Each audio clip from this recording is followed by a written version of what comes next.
Hello વિદ્યાર્થી મિત્રો, નમસ્કાર, જય મહાદેવ। તન્ના એજ્યુકેશનલ કેમ્પસ ગોંડલ ધોરણ 7 વિષય હિન્દી કે જેમાં આપણે સ્વાધ્યાય પોથીનું વર્ક કરી રહ્યા હતા, જેમાં આપણે સ્વાધ્યાય પોથીનું વર્કમાં ચિત્ર કે સંગ સંગ ચિત્રપાઠ કરી ચૂક્યા છીએ। તબ યાદ તુમારી આતી કાવ્ય છે એ આપણે વર્ક કરી ચૂક્યા છીએ, જે તમે તમારી સ્વાધ્યાય પોથીમાં સારા અક્ષરે લખ્યું હશે, સાથે સાથે પાકું પણ કર્યું હશે। વિદ્યાર્થી મિત્રો, ત્યારબાદ આપણે પાઠ 3 कुत्ते की वफादारी पण શરૂ કરી ચૂક્યા છીએ, જે તમારે સાથે સાથે લખતું જવાનું છે, એની સાથે તમારે પાકું પણ કરતું જવાનું છે, જેથી કરી અને વર્ક સાથે સાથે થતું જાય અને જેથી કરી અને આગળ જતા તમારે બધો અભ્યાસ છે એ સાથે રીડ ન કરવો પડે। માટે જે કંઈ પણ વર્ક કરાવવામાં આવે તે તમારે સાથે કરવાનું છે। હવે આપણે આગળના પ્રશ્નો જોઈએ। पाठ 3 कुत्ते की वफादारी। प्रश्न नंबर 6, निम्नलिखित मुहावरों का अर्थ देकर वाक्य प्रयोग कीजिए। અહીં આપણે જે શબ્દ આપેલા છે એના અર્થ અને સાથે સાથે વાક્ય લખવાના છે। તો પહેલું જોઈએ, હૃદય હિલા દેના।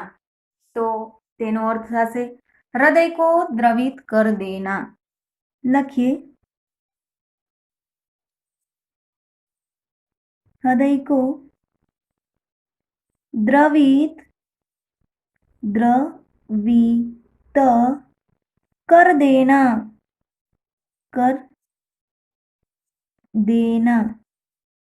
खड़ी पाई। હવે એનું વાક્ય જોઈએ તો કે મજદૂરો की परिस्थिति देखकर मेरा हृदय हिल गया। એવું બીજું વાક્ય પણ તમે બનાવી શકો છો તમારી રીતે, પણ અર્થને અનુસરીને હોવું જોઈએ। લખીએ, मजदूरों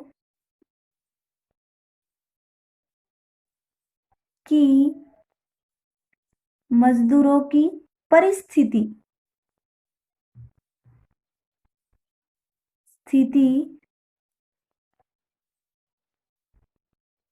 देखकर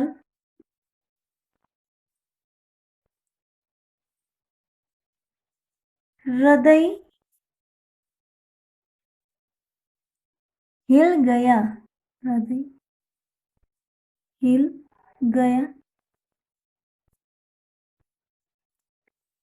એમ પણ લખી શકો છો, મજદૂરો की परिस्थिति देखकर मेरा हृदय हिल गया। બીજું, 9-2-11 होना। તો એનો અર્થ છે ભાગ જાના।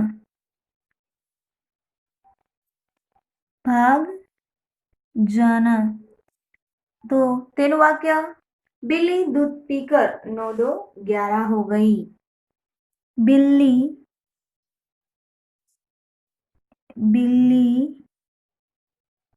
दूध पीकर 9-2-11 અહીંયા વચ્ચે આપણે ડેશ કરીશું, 9-2-11 हो गई।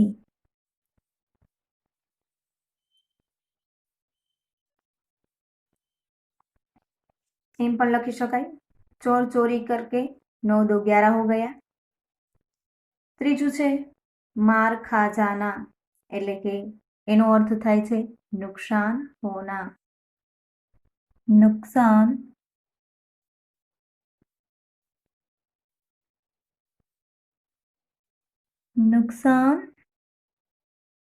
હોના।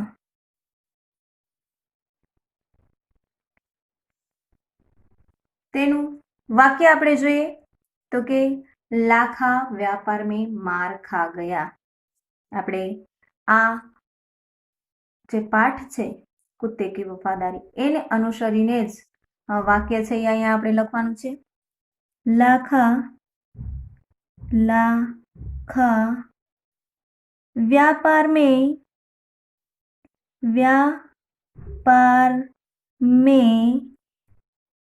मार खा गया।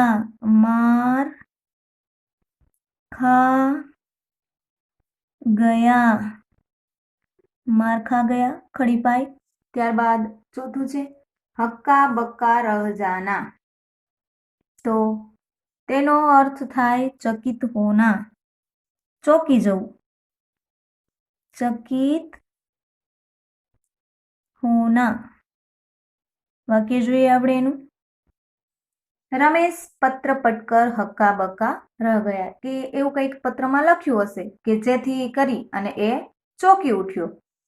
તો લખીએ રમેશ પત્ર, રમેશ પત્ર પઢકર, પઢકર હક્કા બક્કા, હક્કા બક્કા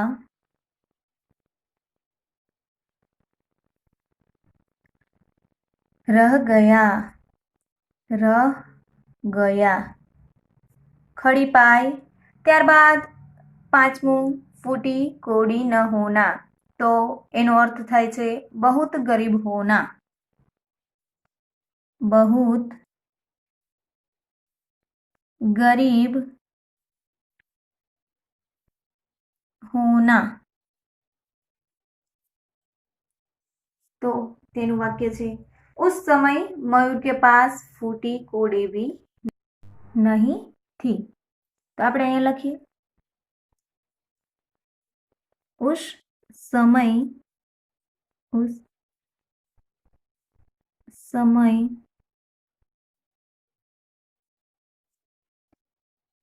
मयूर के पास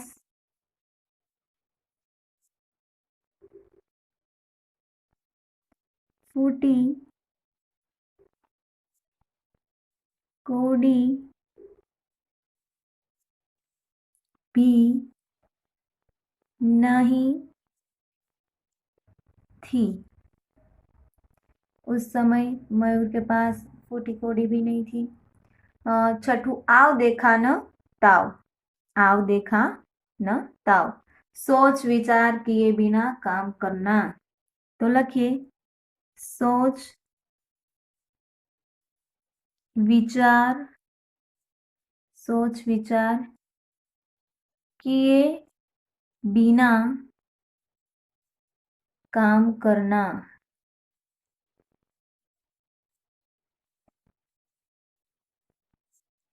तो एनु वाक्य શું હશે? पुलिस को देखकर,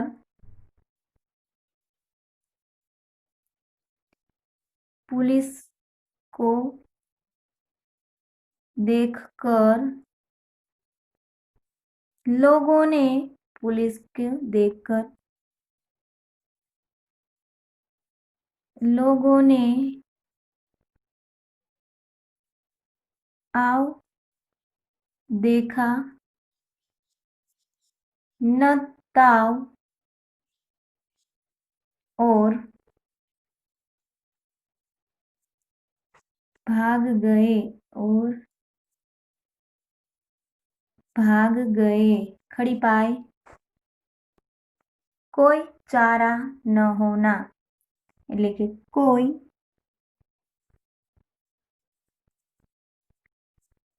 ઉપાય ન હોના, કોઈ ઉપાય ન હોના.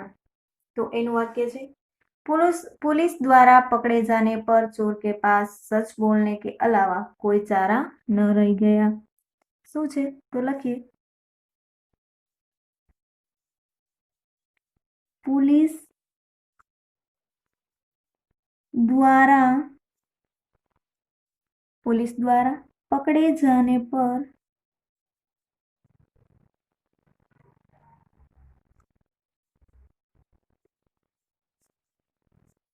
पुलिस द्वारा पकड़े जाने पर चोर के पास, चोर के पास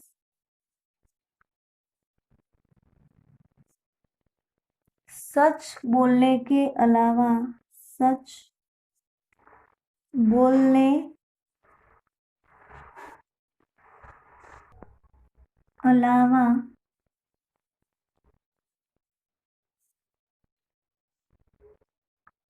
के अलावा कोई चारा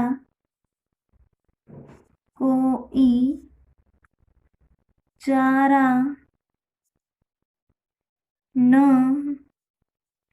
रह गया। खड़ी पाई। ત્યારબાદ આઠમું છે જબાન કાટ લેના। તો લખીએ આપણે વચન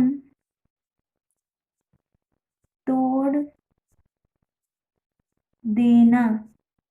વચન તોડ દેના કે આપણે જે કંઈ પણ બોલેલા છીએ તેને આપણે પાડીએ નહીં। चुनाव के बाद नेता अपनी जबान काट लेते हैं। चुनाव के बाद नेता अपनी जबान काट लेता है। खड़ी पाई। ત્યારબાદ નવમું डाका डालना એટલે કે ચોરી करना। डाकुओं ने नगर सेठ के घर डाका डाला। શું આવશે? डाकुओं ने नगर सेठ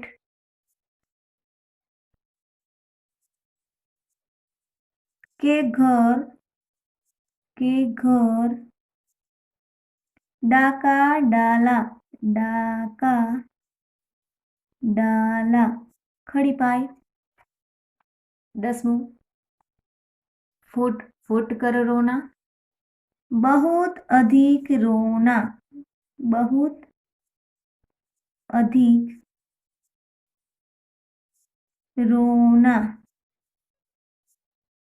एनु वाक्य छे प्रतियोगिता से बाहर किए जाने पर जय फुट कर रोने लगा। प्रतियोगिता एटले के कॉम्पिटिशन। प्रतियोगिता से बाहर किए जाने पर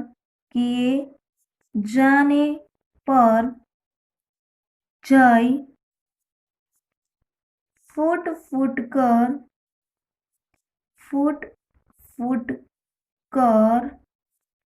रोने लगा। અને ખડીપાઈ કરીશું આપણે। અહીંયા પ્રશ્ન નંબર 10 આપણે પૂર્ણ કરીએ છીએ।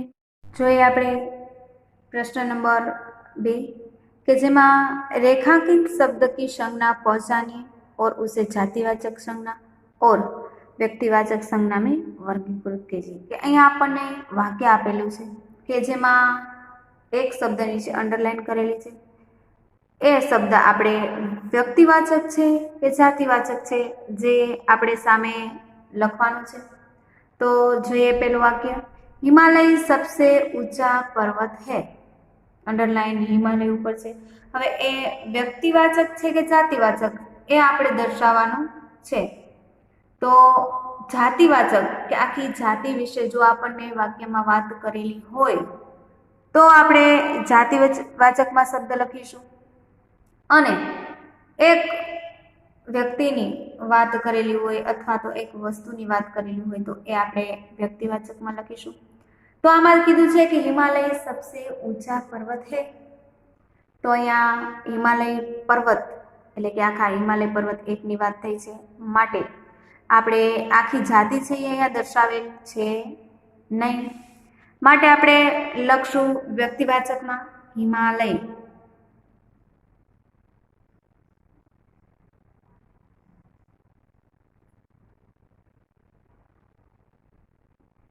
ત્યારબાદ બીજું છે નર્મદા નદી પવિત્ર હે અને નર્મદા નીચે અંડરલાઈન કરેલી છે।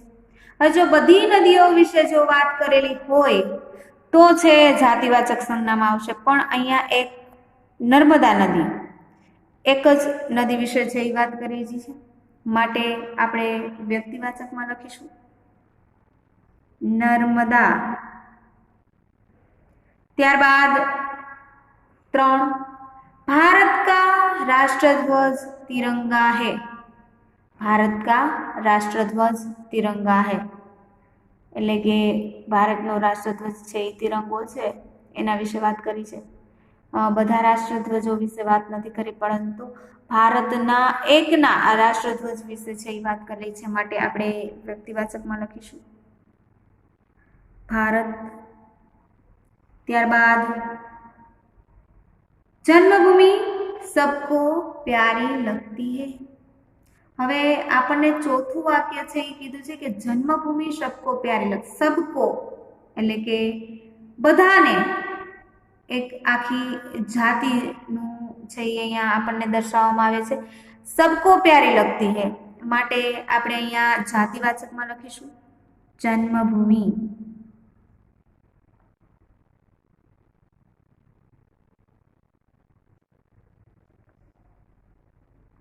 ત્યારબાદ 5, नीम गुणवर्धक पेड़ है। હવે અહીંયા એક લીમડાના ઝાડ વિશે કીધેલું છે, નીમ ગુણવર્ધક પેડ હે। બધા વૃક્ષો વિશે છે એ વાત નથી કરી, માટે નીમ છે એ આપણે વ્યક્તિવાચકમાં લખીશું।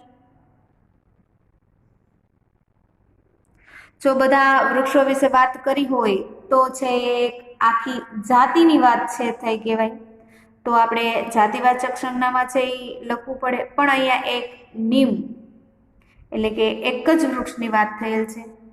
ત્યારબાદ 6થું વાક્ય, महात्मा गांधी भारत के परम व्यक्ति है। तो અહીંયા પણ એક વ્યક્તિ વિશે જ વાત થયેલ છે, તો વ્યક્તિવાચકમાં લખશું મહાત્મા ગાંધી। महात्मा गांधी। ત્યારબાદ આપણે જોઈએ 7, हमारे देश के सैनिक बहादुर है। हमारे देश के सैनिक, હવે એમ નથી કીધું કે એક સૈનિક, પણ हमारे देश के એટલે કે દેશના બધા સૈનિકો આવી ગયા છે આમાં, માટે આખી સૈનિક જાતિની છે એ વાત અહીંયા આપણને વાક્યમાં કરી છે કે हमारे देश के सैनिक એટલે કે આપણા દેશના બધા સૈનિકો છે એ બહાદુર છે, માટે આ એક જાતિની વાત છે એ થઈ, માટે આપણે જાતિવાચકમાં લખશું સૈનિક।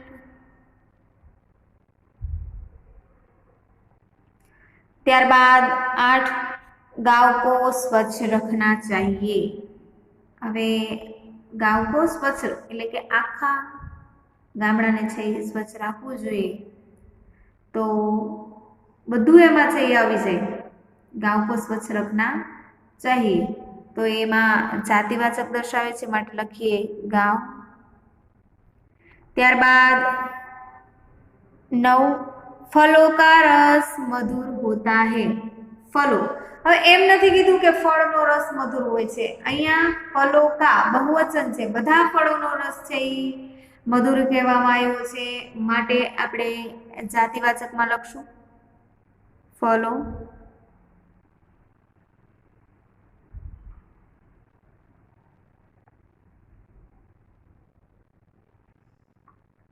दस, कुत्ता वफादार प्राणी है। कुत्ता वफादार प्राणी, तो एमां कई एक कूतरो तो वफादार होतो नथी, बधा ज कूतरा छे ए वफादार प्राणीमां छे ए आवी जाय, तो एक आखी जातिनी वात थई छे કે એક કૂતરો વફાદાર હોય બીજો કૂતરો વફાદાર ન હોય એવું અહીંયા આપણને દર્શાવેલું નથી, પણ આપણને એટલો ખ્યાલ આવે કે બધા કૂતરાઓ જે છે એ વફાદાર પ્રાણી તરીકે ઓળખાય છે, એટલે આખી જાતિની અહીંયા છે એ વાત કરેલી છે, માટે આપણે જાતિવાચકમાં લખશું કુત્તા। ત્યારબાદ હંમેશા 11મું વાક્ય છે, हमेशा गुरु की बात को ध्यान में रखना चाहिए। हमेशा गुरु की, તો બધાને કહેવામાં આવે છે એવું કે ગુરુની વાત છે એ ધ્યાને લેવી જોઈએ. કોઈ સ્પેશિયલ એક વ્યક્તિનું નામ લખેલું નથી. જો વ્યક્તિવાચક સંજ્ઞામાં તમને એમ થાય કે કેમ, શું કામ નથી, પણ જો કોઈ એક વ્યક્તિનું નામ લખેલું હોત કે રમેશ કો ગુરુ કી બાત ધ્યાન રખની चाहिए, તો આપણે વ્યક્તિવાચક સંજ્ઞામાં આવી શકે.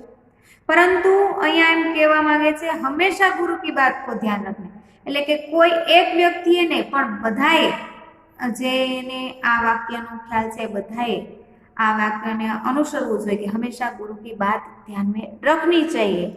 માટે આપણે જાતિવાચકમાં લખીશું ગુરુ. ત્યારબાદ 12 हिंदू लोग गाय को माता कहते हैं. हिंदू लोग એટલે કે બધા હિન્દુઓ છે એ ગાયને માતા તરીકે ઓળખે છે અને માતા કહે છે. માટે આપણે જાતિવાચકમાં લખીશું, કારણ કે બધી ગાયને આપણે માતા તરીકે માનીએ છીએ અને બધા હિન્દુઓ ગાયને છે માતા તરીકે માન આપે છે. તો આપણે જાતિવાચકમાં લખીશું ગાય. અહીંયા આપણે પ્રશ્ન નંબર 7 નો પ્રશ્ન નંબર 2 છે એ પૂર્ણ કરીએ છીએ. ત્યારબાદ આપણે જોઈએ પ્રશ્ન નંબર 8. શબ્દ સમૂહ કે लिए એક શબ્દ लिखिए. કે અહીં આપણને વાક્ય આપેલું છે એમાં આપણે એક શબ્દમાં સામે જવાબ છે એ આપવાનું છે. પેલું, એક વિચરિત જાતિ. એક વિચરિત જાતિ. તો અહીંયા આપણે આ પાઠમાં એક વિચરિત જાતિ એટલે કે બંજારા વિશે જે વાત કરી હતી, તો લખીએ બંજારા.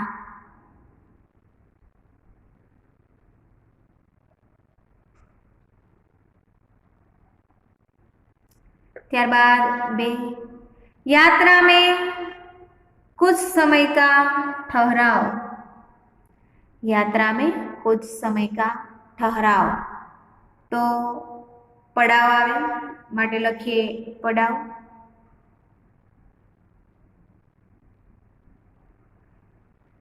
ત્રણ, किसी के ऊपर बहुत सी वस्तुएं रखना.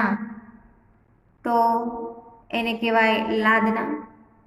લખીએ આપણે લાદના.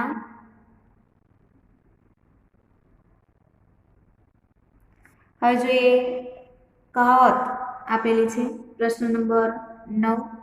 निम्नलिखित कहावत का अर्थ लिखिए. निम्नलिखित कहावत का अर्थ लिखिए. તો એમાં એક જ આપણને કહેવત છે એ આપેલી છે જે આપણે જોઈએ.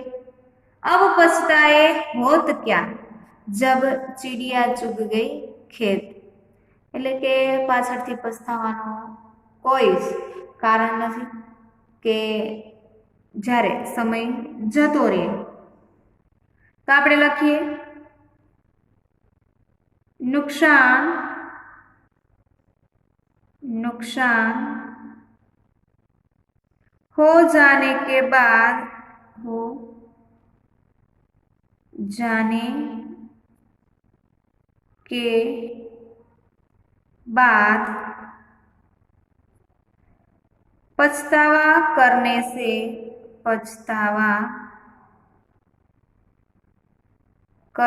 से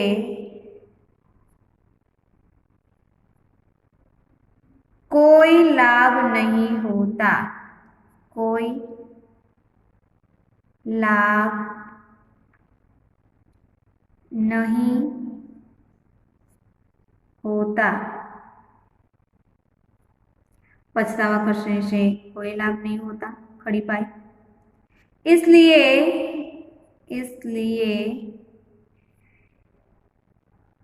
हमें सही तरीके से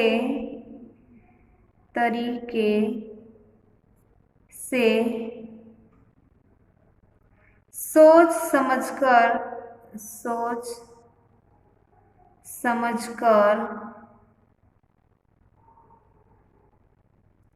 सही समय पर सही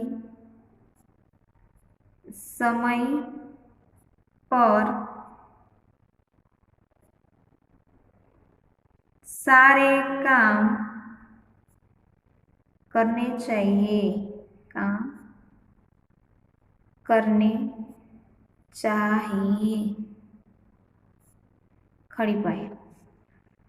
अब पछताए होत क्या जब चिड़िया चुग गई खेत। नुकसान हो जाने के बाद पछतावा करने से कोई लाभ नहीं होता। इसीलिए हमें सही तरीके से सोच समझकर सही समय पर सारे काम करने चाहिए। प्रश्न नंबर 9 આપણે પૂર્ણ કર્યો है। प्रश्न नंबर જોઈએ 10। निम्नलिखित शब्द के समानार्थी शब्द दीजिए। એટલે કે અહીંયા આપણે સમાનાર્થી શબ્દો છે એ લખવાના છે। તો એમાં પહેલું જોઈએ તટ। તો તટનો સમાનાર્થ છે કિનારા।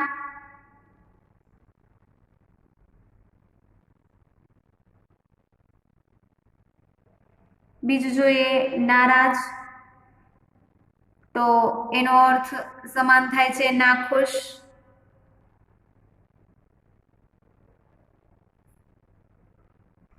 ત્રણ સુદ। તો એનો અર્થ થાય છે બ્યાજ। ચાર જમાનત। તો એનો અર્થ થાય છે જામીન। પાંચ શહર। તેનો અર્થ થાય છે નગર। છ કુશળ। તો એનો અર્થ થાય છે હોશિયાર।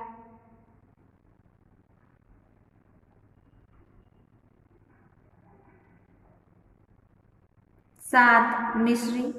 તો એનો અર્થ થાય છે ચીની। આઠ પાણી। તો એનો અર્થ થાય છે જલ।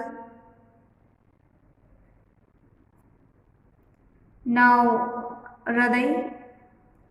જેનો અર્થ થાય છે સીના। 10 સૌ। જેનો અર્થ થાય છે મૃતદેહ। 11 ગોદ કે જેનો અર્થ થાય છે આચર।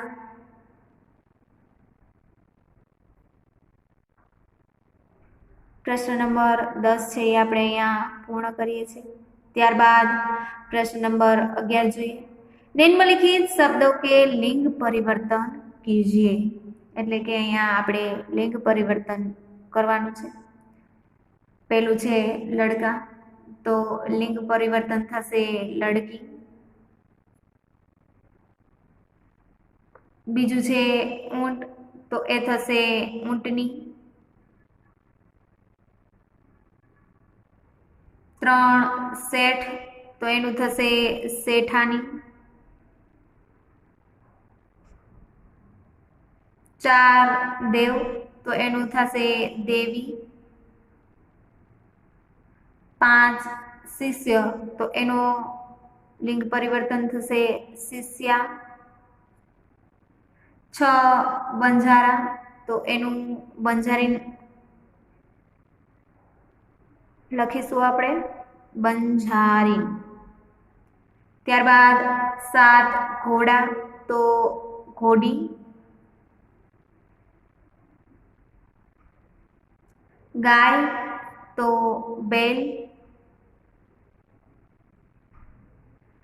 9 નાગ। તો નાગિન। રાજા। તો રાની। અહીંયા આપણે प्रश्न नंबर 11 પૂર્ણ કરીએ છીએ। लिंग परिवर्तन। प्रश्न नंबर 12 निम्नलिखित शब्दों को शब्दकोश के क्रम में लिखिए। शब्दकोश ने આપણે ક્રમમાં છે ગોઠવીને લખવાના છે।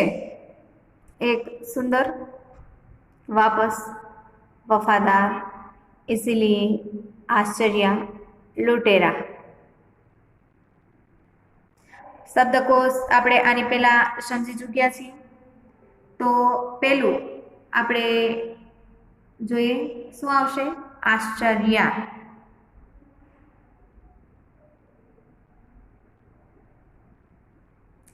ત્યારબાદ ઇસીલિए અને ત્યારબાદ આપણે મૂળાક્ષરથી શરૂ કરશું. તો પહેલું આવશે આમાંથી લૂંટેરા,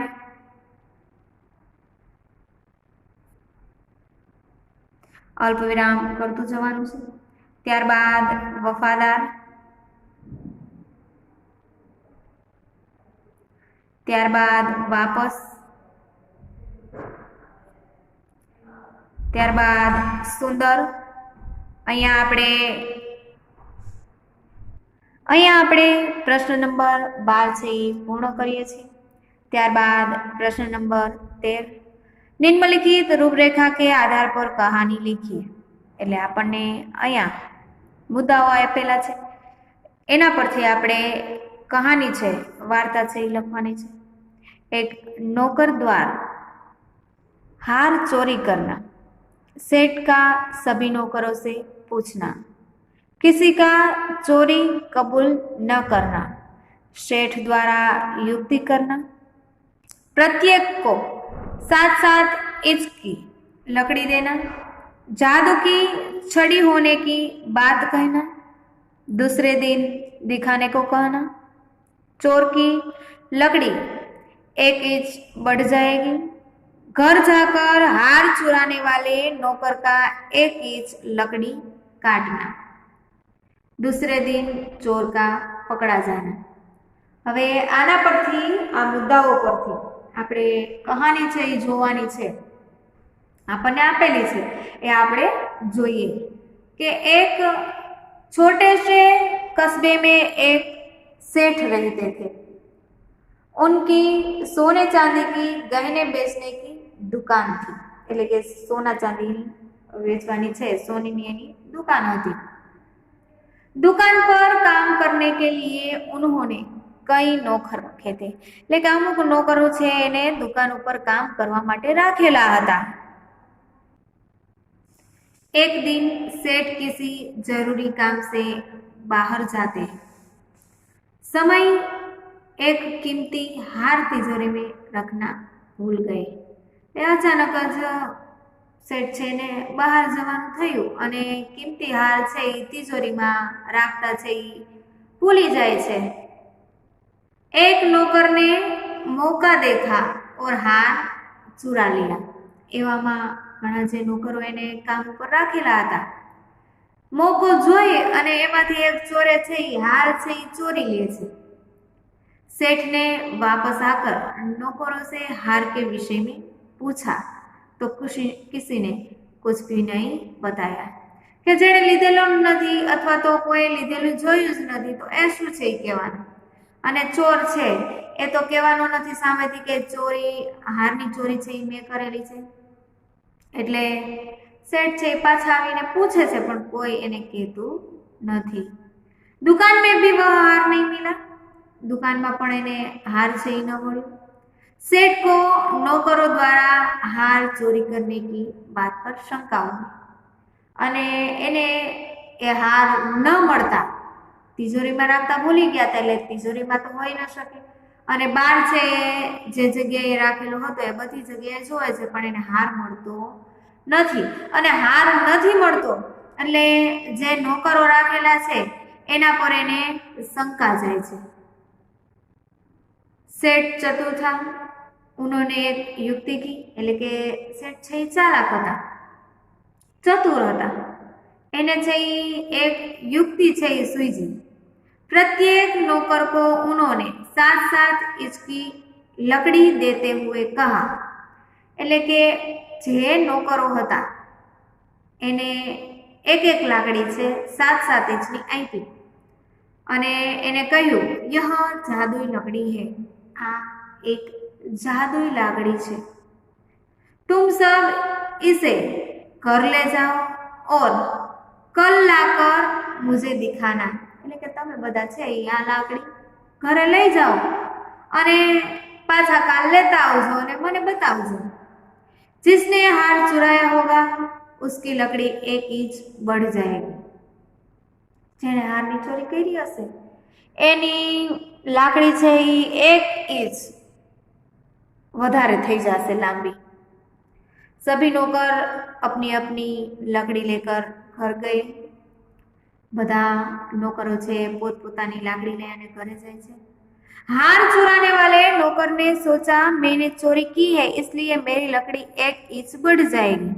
એટલે કે ચોરી કરનાર નોકર હતો એને એવું લાગ્યું કે મેં ચોરી કરી છે ને એટલે મારો હાર એટલે કે મારી લાકડી જે છે એ 1 इंच વધી જશે। यदि मैं इसे 1 इंच काट दूं तो 1 इंच बढ़ने पर वह 7 इंच की ही रहेगी। એટલે એને એવું લાગે છે કે 7 इंचની તો છે જ અને મેં ચોરી કરી છે એટલે 1 इंच વધી જશે, વધી તો જવાની જ છે। તો હું એ 1 इंच વધવા પહેલા એને કાપી નાખું, પછી ભલે એને 1 इंच વધે તો એ 7ની 7 તો રહેશે જ ને। उसने ऐसा सोचकर अपनी लकड़ी 1 इंच काट दी અને એવું એને સમજીને એની લાકડી છે એ 1 इंच कापी नाखे छे। अगले दिन सभी नौकर अपनी लकड़ी लेकर सेठ के पास पहुंचे। એટલે કે બધા નોકરો જે છે એ પોતપોતાની લાકડી લઈ અને આવે છે। सेठ ने सभी की लकड़ी देखी। सेठ ने બધાની લાકડી જોઈ। एक नौकर की लकड़ी 1 इंच कम थी। એટલે કે એ બધા નોકર હતા એમાંના એક નોકરની લાકડી છે 1 इंच ઓછી હતી। सेठ के धमकाने पर उसने चोरी कबूल कर ली। सेठ ने उसे हार वापस ले लिया और उसे नौकरी से निकाल दिया। એટલે કે સેઠને ખબર પડી ગઈ કે ચોરી છે આણે કરેલી છે એટલે એને ધમકાયો અને ધમકાવાના લીધે છે સાચું બોલી ગયો। સાચું બોલી અને એની પાસેથી હાર પણ લઈ લીધો અને એને નોકરીમાંથી પણ કાઢી મૂક્યો। इस प्रकार सेठ की चतुराई से हार चुराने वाला नौकर पकड़ा गया। અને આવી જ રીતે સેઠની ચાલાકીથી હાર જેને ચોરે હતો એ નોકર છે એને પકડી લીધો। અહીંયા પ્રશ્ન નંબર 13 પૂર્ણ થાય છે। प्रश्न नंबर 14 मेरा प्रिय प्राणी विषय पर 7-8 वाक्य लिखिए। હવે આપણે અહીંયા પ્રાણી વિશે છે 7 થી 8 વાક્ય લખવાનું છે એ કીધેલું છે।